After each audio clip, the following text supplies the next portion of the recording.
ಮೂಡಬಿದಿರೆಗೆ ಸರ್ಕಾರಿ bus, Congress BJP credit ವಾರಿಗೆ. ಇದೇ ಮೊದಲ ಬಾರಿಗೆ ಮೂಡಬಿದಿರೆಗೆ ಸರ್ಕಾರಿ ಬಸ್ ಸಂಚಾರ ಮಾಡ್ತಾ ಇದೆ. ಮಂಗಳೂರು ಮೂಡಬಿದಿರೆ ಮಾರ್ಗದಲ್ಲಿ ಸರ್ಕಾರಿ ಬಸ್ ಭಾಗ್ಯ ಕೊನೆಗೂ ಕೂಡ ದಕ್ಕಿದೆ. ಈಗ ಆ ಕ್ರೆಡಿಟ್ ಅನ್ನ ಪಡೆದುಕೊಳ್ಳೋದಕ್ಕೆ ಕಾಂಗ್ರೆಸ್ ಹಾಗೂ ಬಿಜೆಪಿ ಎರಡೂ ಪಕ್ಷಗಳು ಮುಂದಾಗ್ತಾ ಇದೆ. ಹಲವು ವರ್ಷಗಳಿಂದ ಈ ಭಾಗಕ್ಕೆ ಬಸ್ ಬೇಕು, ಸರ್ಕಾರಿ ಬಸ್ ಬೇಕು ಅಂತ ಹೋರಾಟಗಳಾದವು. ಸತತ ಹೋರಾಟದ ಬಳಿಕ ಕೊನೆಗೂ ಕೂಡ ಸರ್ಕಾರಿ ಬಸ್ ಸಂಚಾರ ಮಾಡ್ತಾ ಇದೆ. ಕೆಎಸ್ಆರ್ಟಿಸಿ ಬಸ್ ಸಂಚಾರದ ಬೆನ್ನಲ್ಲೇ ಈಗ ಕ್ರೆಡಿಟ್ ಫೈಟ್ ಕೂಡ ಶುರುವಾಗಿದೆ.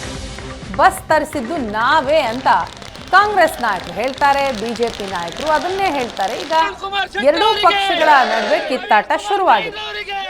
ಬಸ್ ಬರಲು ನಾವು ಕಾರಣ ಅಂತ ಕಾಂಗ್ರೆಸ್ ನಾಯಕರು ಹೇಳ್ತಾರೆ. ಯಾರೋ ಹುಟ್ಟಿಸಿದ ಮಗುವಿಗೆ ತಂದೆ ಆಗಬಾರದು ಕೈ ನಾಯಕರಿಗೆ ಬಿಜೆಪಿ ಶಾಸಕ ಉಮನಾಥ್ ಕೋಟ್ಯಾನ್ ಟಾಂಗ್ ಕೊಟ್ಟಿದ್ದಾರೆ. ಅಭಿವೃದ್ಧಿ ವಿಚಾರದಲ್ಲಿ ನಾನು ರಾಜಕಾರಣ ಮಾಡೋದಿಲ್ಲ, ನಮ್ಮ ಒತ್ತಡಕ್ಕೆ ಮಣಿದು ಸರ್ಕಾರಿ ಬಸ್ ಸಂಚಾರ ಆರಂಭ ಅಂತ ಹೇಳ್ತಾರೆ.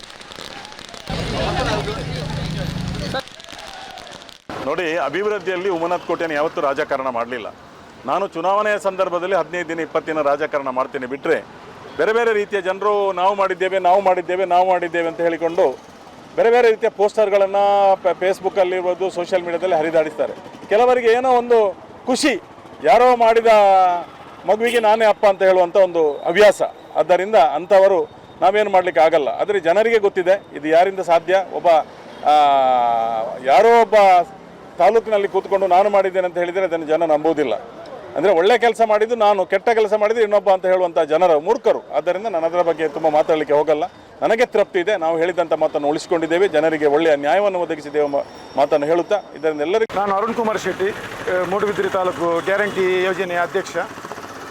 ಕರ್ನಾಟಕ ಸರ್ಕಾರದ ಮಹತ್ವ ಯೋಜನೆಯಾದ ಶಕ್ತಿ ಯೋಜನೆಯಲ್ಲಿ ಇಂದು ಮಂಗಳೂರು ಮೂಡುಬಿದಿರೆ ಕಾರ್ಕಳ ಬಸ್ ಸಂಚಾರವನ್ನು ಮಾಡಿದ್ದಾರೆ. ರಾಮಲಿಂಗಾರೆಡ್ಡಿ ಮತ್ತು ಡಿ.ಕೆ. ಶಿವಕುಮಾರ್, ಸಿದ್ದರಾಮಯ್ಯ ಇವರಿಗೆ ನಾವು ಅಭಿನಂದನೆ ಸಲ್ಲಿಸ್ತೇನೆ. ನಾನು